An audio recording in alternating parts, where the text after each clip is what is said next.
Hello and welcome everyone to Family Law Fridays presented by Florida Women's Law Group. I'm Jadlyn Fleischer, a legal intern here at Florida Women's Law Group. Family Law Fridays is designed to be a resource for all women with any type of family law issue. Today we'll be discussing relocation.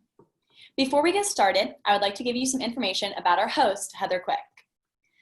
She is the founder and CEO of Florida Women's Law Group, which is a family law firm that advocates for women in North Florida. The firm educates and empowers women on their rights and the law so they can find the strength to endure the process and end up better financially and emotionally. Heather Quick has been a licensed Florida attorney for the past 20 years, with the majority of her practice over the years being in family law. Please join me in welcoming Heather Quick to Family Law Fridays. Well, good morning, and thank you so much for joining us today. I am happy to be here and looking forward to talking about this topic, which is one that we see more and more often. And frankly, with a lot that's going on, since the COVID pandemic, stay-at-home orders, and just many companies are really reassessing and making different new changes in businesses. And so that may open the door for new opportunities for you in your job, and which may require a move. So that's what I wanted to talk about today, because relocation is something that we see just more and more often. And I think as with the pandemic, we're going to see it on several different ways. Like, let's look at job opportunities, usually the number one, but many times that job opportunity presents itself because you have positioned yourself for that job to be closer to family. If you are in an area during this stay at home, you have children, you're divorced, or even married and your spouse wasn't as much help, or they were trying to work as well, and now you're looking at, hey, we want to be closer to family. I do. So you then begin that job search in that area.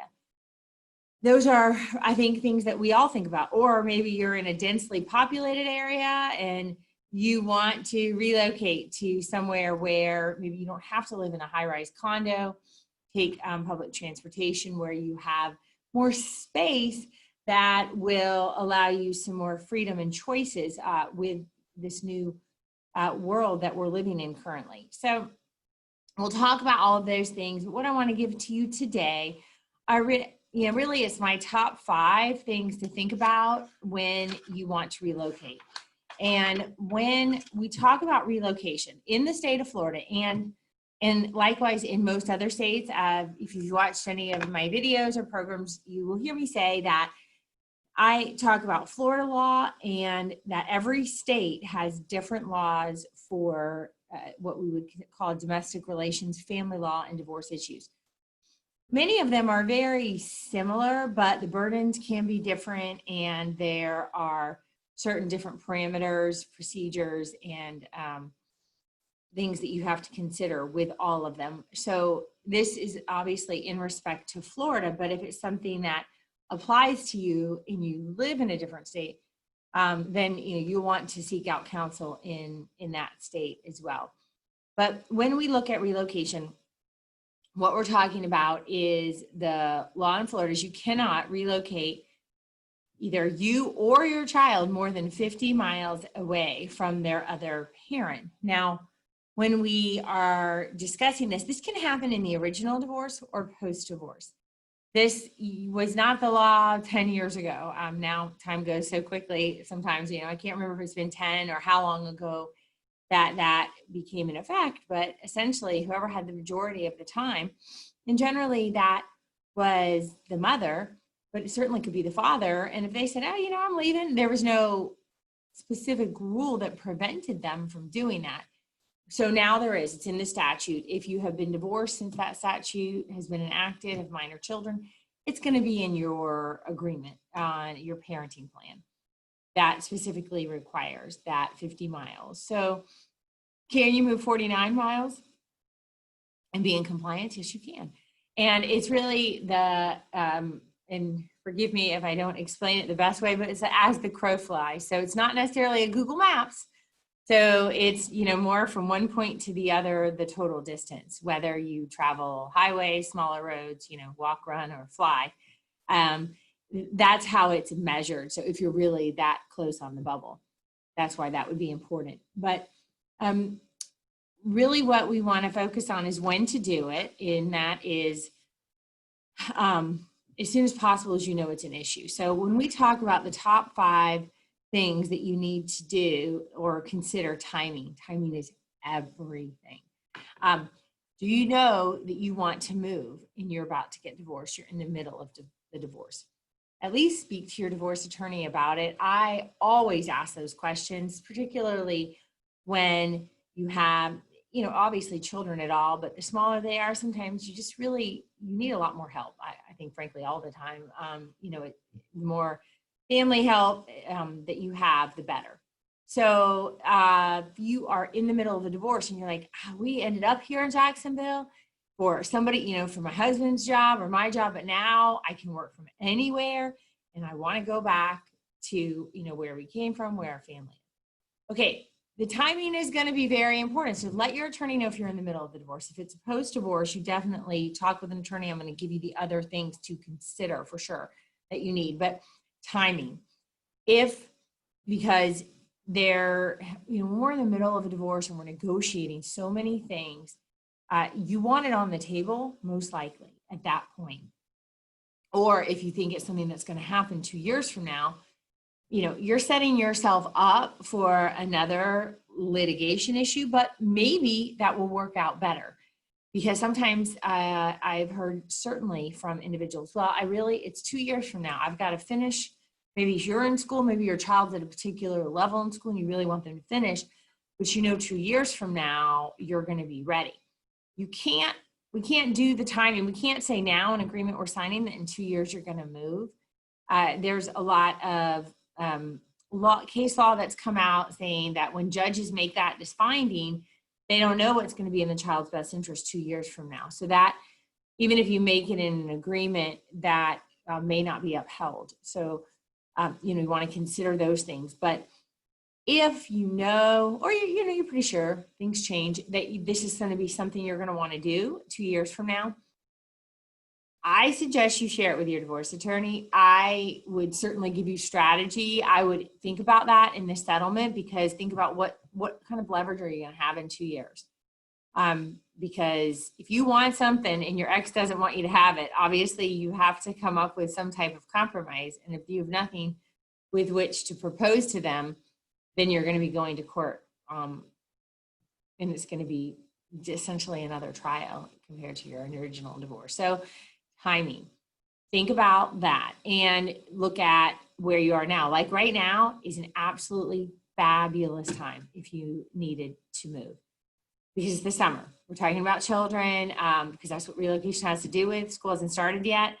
Some schools may delay start. I don't know that there's any, affirmative answer. I think a lot of them are going to start, but regardless, now's the time, because you are entitled to a hearing, within a specified period of time from filing and looking towards this. So this is the absolute great time.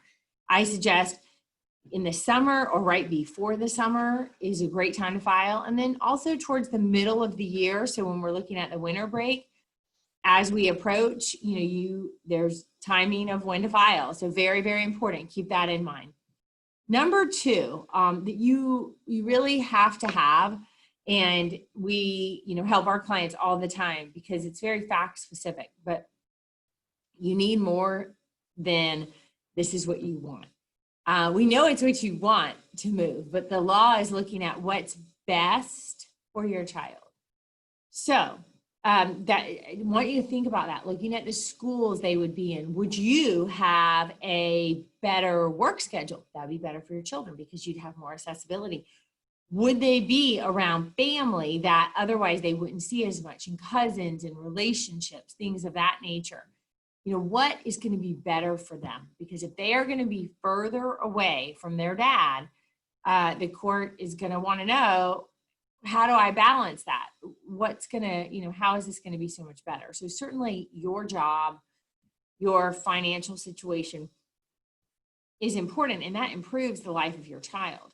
but we need a little more than that. And it's not usually just one thing. And that's what's important. It's good to know. You don't need just one thing, but we need a lot. Very much like building a wall. Every brick, every fact, when all taken all together, you may have a great case. And that's what we do. We look at every factor there. So think about that. Think about, okay, well, what is going to be, how is it going to be better for my child?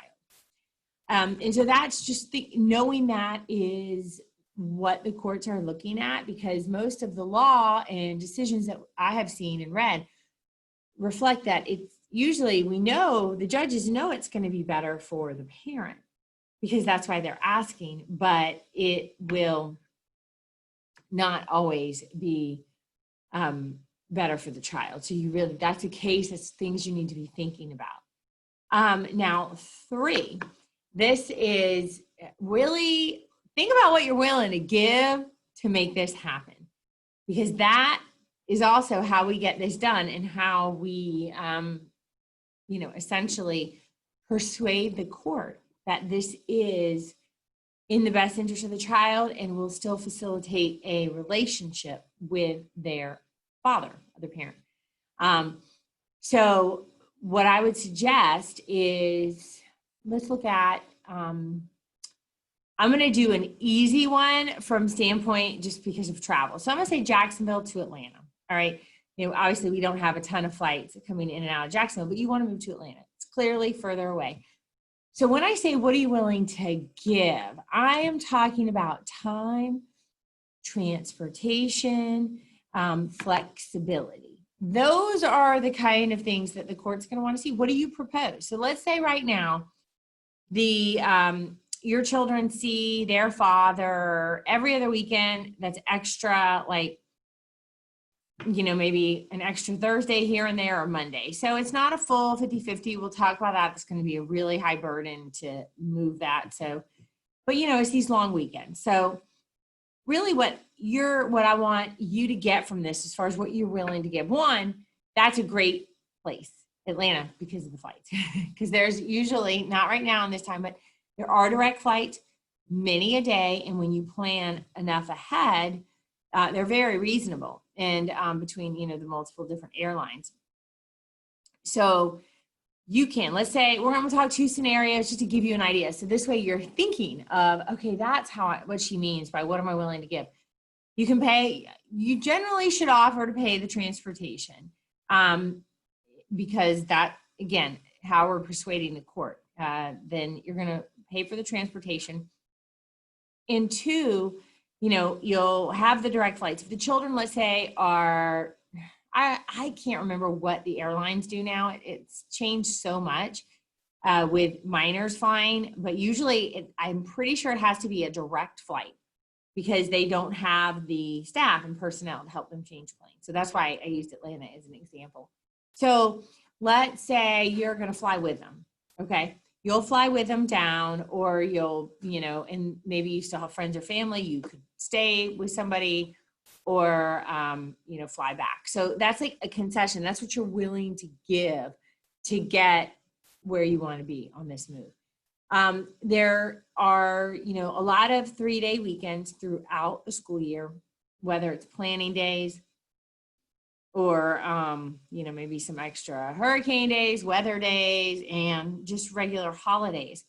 Looking at how many extras of those you're willing to give. Are you willing, if the father comes up there, see him a little bit more often, willing to pay for a hotel within reason? I'm not saying you have to put him up at the St. Regis or anything, but also not the Motel 6. So, and that's a huge gap in between. But those are the kind of things I'm talking about on what are you willing to give? How are you going to help facilitate time sharing with their father and make that less, without making it more of a burden on them? So, that's always an important one. Now, 4, something that you definitely want to think about is the, in addition to the timeshare, but maybe what is their current situation here? And it ties into what's better for them there, but also maybe what's not working for them here. And that, could be your work schedule, their lack of family support, maybe a school that is not a great performing school and isn't really serving them well. Because there are also, in this area and many areas, there are specialty schools or schools of the art, things like that focus on different things. Think about those kinds of things. What are their grades now? What are maybe their struggles? What are some of their struggles potentially with their father? Things to think about like that you can show. It adds to what's better for them here, but it's really saying this is what's not working here, because you're going to fix that. Essentially, you're going to add to it by having them move.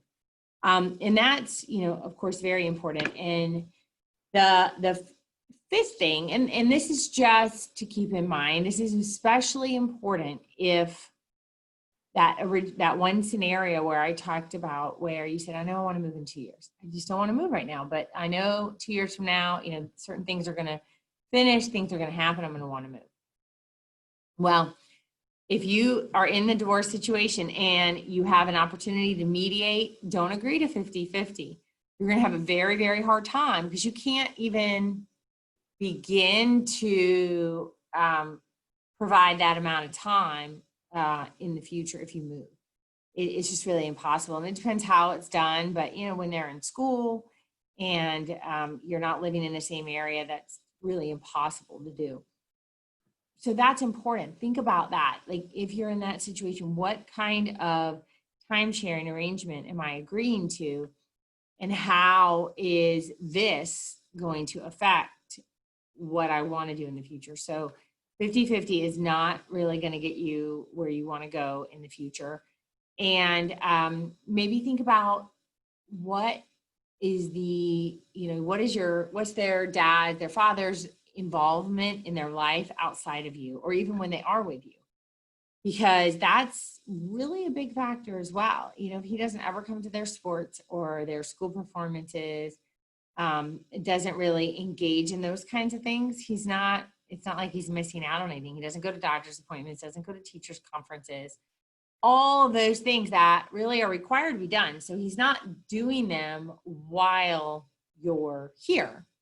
So he's not missing out on anything. And the child's not missing out on anything, because he's not doing it with them together now.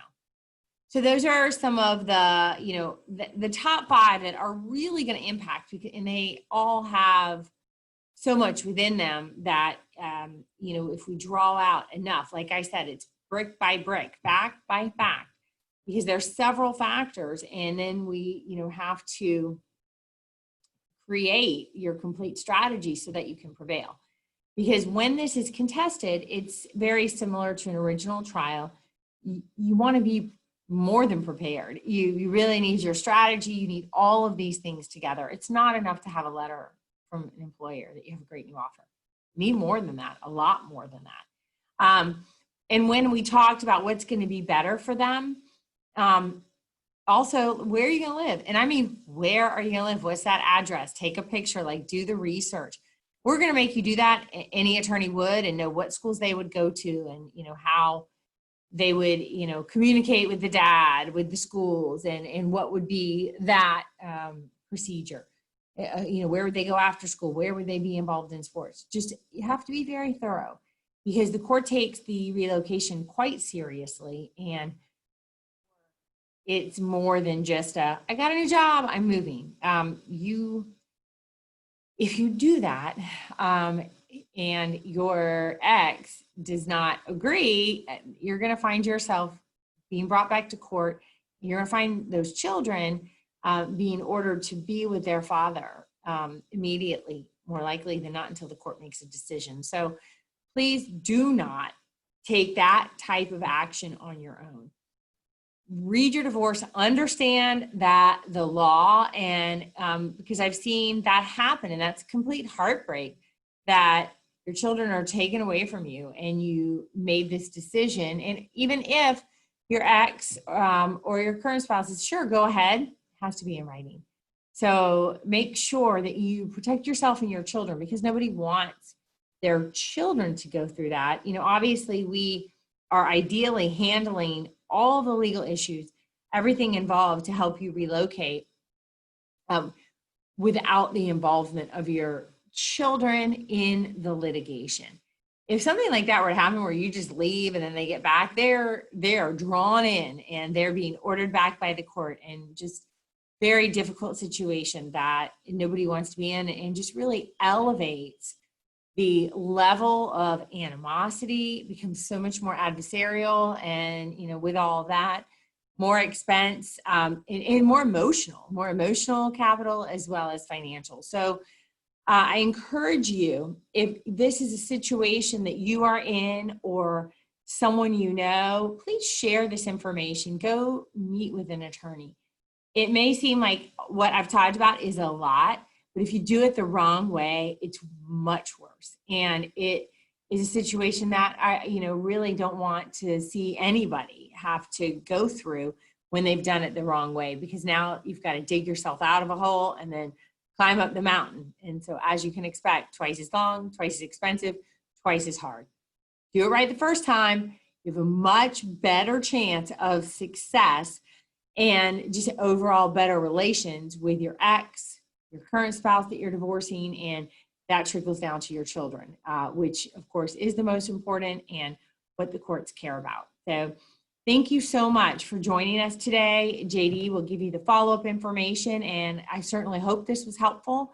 And I look forward to seeing you and helping you through this if you are thinking of relocating either now or in the future. Thank you so much.